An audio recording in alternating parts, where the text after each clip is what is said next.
क्या कर्म करना ही हमारे जन्म मृत्यु के बंधन का कारण है? यदि हाँ, तो क्या मुक्ति पाने के लिए हमें अपने सभी कर्म और कर्तव्य छोड़ देने चाहिए?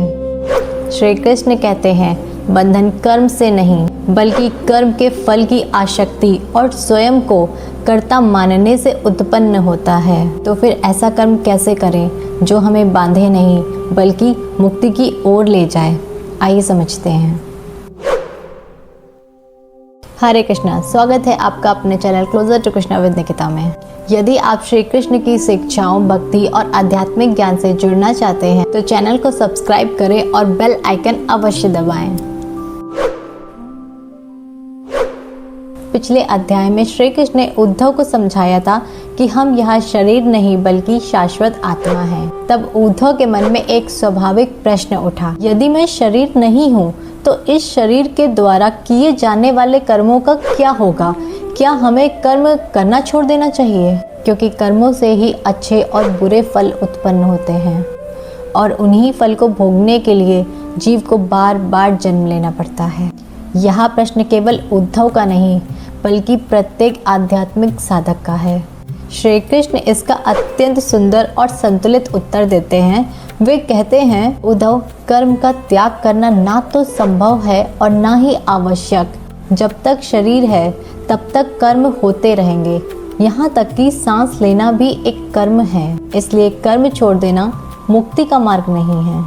मुक्ति कर्म के त्याग से नहीं बल्कि कर्म फल की आसक्ति के त्याग से प्राप्त होती है। यही भागवत गीता के निष्काम कर्म योग का सार है, जिसे श्री कृष्ण यहाँ उद्धव को और भी सरल रूप में समझाते हैं।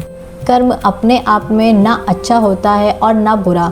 केवल कर्म हमें बंधन में नहीं डालता।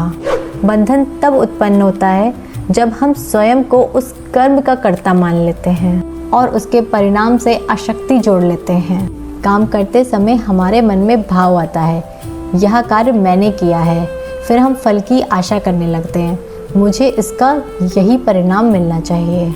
जब परिणाम हमारी इच्छा के अनुसार मिलता है तो हम प्रसन्न हो जाते हैं और जब परिणाम विपरीत आता है तो हम दुखी हो जाते हैं। यही सुख दुख, राग द्वेष और अपेक्षाएं नए कर्मों के बीज बोती हैं। फिर यही बीज हमें जन्म और मृत्यु के चक्र में बांध देते हैं।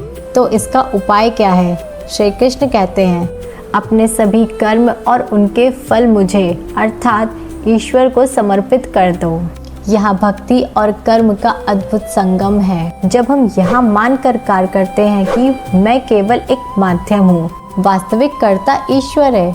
इस कर्म का जो भी परिणाम आएगा मैं उसे उनकी इच्छा और प्रसाद मानकर स्वीकार करूँगा या करूँगी। तब वह कर्म हमारे लिए बंधन का कारण नहीं बनता। इसे एक उदाहरण में समझिए। एक सैनिक युद्ध भूमि में अपने राजा अथवा देश की रक्षा के लिए युद्ध करता है। वह किसी व्यक्तिगत स्वार्थ या द्वेष में नहीं बल्कि अपने कर्तव्य का पालन करते हुए मुकाबला करता है। इसलिए उसके कर्म का भाव व्यक्तिगत हिंसा से अलग माना जाता है। ठीक इसी प्रकार जब हम अपने जीवन के कर्म केवल निजी स्वार्थ के लिए नहीं बल्कि ईश्वर द्वारा दिए गए कर्तव्य समझकर करते हैं, तब हम उनके पाप और पुण्य के बंधन से ऊपर उठने लगते हैं। श्री कृष्ण कहते हैं, उद्धव, इस संसार में रहो और अपने सभी कर्तव्यों को पूरी निष्ठा से निभाओ, लेकिन अपने मन को सदैव मुझ में स्थित रखो। एक अभिनेता की तरह अपने जीवन का किरदार निभाओ। अभिनेता मंच पर कभी राजा बनता है तो कभी भिखारी। वहाँ हंसता है, रोता है और अपने पात्र को पूरी निष्ठा से निभाता है, लेकिन भीतर से वह जानता है, मैं यह पात्र नहीं हूँ, मैं तो एक अभिनेता हूँ। नाटक समाप्त होते ही मैं अपनी वास्तविक पहचान में लौट जाऊँगा। यही जीवन जीने की कला है। संसार में रहो लेकिन संसार को अपने भीतर मत बसने दो। अपने परिवार का पालन पोषण करो। अपने काम और जिम्मेदारियों को पूरी ईमानदारी से निभाओ। प्रेम करो, सेवा करो, लेकिन किसी व्यक्ति या वस्तु से इतनी आसक्ति मत रखो कि वही तुम्हारे दुख का कारण न बन जाए। हर रात सोने से पहले दिन भर में किए गए अपने सभी कर्मों और उनके परिणामों को ईश्वर के चरणों में समर्पित कर दो। उनसे कहो, हे प्रभु, आज मुझसे जो भी अच्छा हुआ वह आपकी कृपा से हुआ और मुझसे जो भूल हुई उसके लिए मुझे क्षमा करो और मुझे सही मार्ग दिखाओ। अब मैं अपने सभी कर्म आपको समर्पित करती हूँ या करता हूँ। इसके बाद एक बच्चे की तरह निश्चिंत होकर सो जाओ। यह छोटा सा अभ्यास धीरे धीरे हमारे अहंकार को मिटाता है और हमारे मन को शुद्ध करता है, क्योंकि आत्मा का प्रकाश केवल शुद्ध और शांत मन में ही स्पष्ट रूप से प्रतिबिंबित हो सकता है। श्री कृष्ण यहाँ भी बताते हैं कि कर्म के द्वारा ही चित्त की शुद्धि होती है। जो लोग यहाँ सोचते हैं कि वे सीधे ज्ञान के मार्ग पर चलकर अपने सभी कर्म छोड़ देंगे, वे भ्रम में हैं। निष्काम कर्म द्वारा मन को शुद्ध किए बिना आध्यात्मिक ज्ञान जीवन में स्थिर नहीं रह सकता। साधक को अपनी अवस्था और जिम्मेदारियों के अनुसार प्राप्त सभी कर्तव्यों को पूरी निष्ठा से निभाना चाहिए। अंतर केवल इतना होना चाहिए कि उसके कर्म में अहंकार, निजी स्वार्थ और फल की आसक्ति न हो। लेकिन अब एक प्रश्न और उठता है, ईश्वर के प्रति पूर्ण समर्पण का यह भाव हमारे भीतर विकसित कैसे हो? इसके लिए मन में ईश्वर के प्रति गहरा प्रेम और अटूट विश्वास होना चाहिए।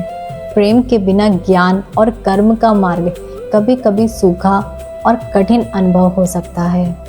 इसलिए अब श्री कृष्ण उद्धव को उस सबसे सरल, सबसे मधुर और सबसे शक्तिशाली मार्ग के विषय में बताते हैं, जो कलयुग के हम जैसे साधारण मनुष्यों के लिए अत्यंत कल्याणकारी है।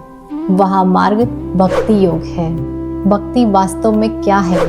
भक्ति में इतनी अद्भुत शक्ति क्यों है? और एक सच्चा भक्त कठिन साधनाओं के बिना भी ईश्वर को सहज रूप से कैसे प्राप्त कर सकता है? श्री कृष्ण के मुख से निकले भक्ति के इस दिव्य अमृत का रसपान हम अगले अध्याय में करेंगे। आज की कथा से हमें यह संदेश मिलता है कि जीवन की जिम्मेदारियों से भागना मुक्ति नहीं है। अपने कर्तव्यों को पूरी निष्ठा से निभाते हुए उनके परिणाम ईश्वर को समर्पित कर देना ही निष्काम कर्मयोग है। आप अपने जीवन का कौन सा कर्म या चिंता आज श्री कृष्ण के चरणों में समर्पित करना चाहेंगे? अपना उत्तर कमेंट में अवश्य लिखिए। वीडियो को अंत तक देखने के लिए आपका हृदय से धन्यवाद। यदि यह ज्ञान आपके लिए उपयोगी रहा हो तो वीडियो को लाइक करें, अपने प्रियजनों के साथ शेयर करें और closer to Krishna with Nikita को सब्सक्राइब करना ना भूलें। याद रखिए, हमारा अधिकार कर्म करने पर है, हर परिणाम को नियंत्रित करने पर नहीं। जब कर्म ईश्वर को समर्पित हो जाता है तो चिंता विश्वास में और बंधन साधना में बदल जाता है। मिलते हैं अगले अध्याय में भक्ति योग के दिव्य रहस्य के साथ। हरे कृष्ण।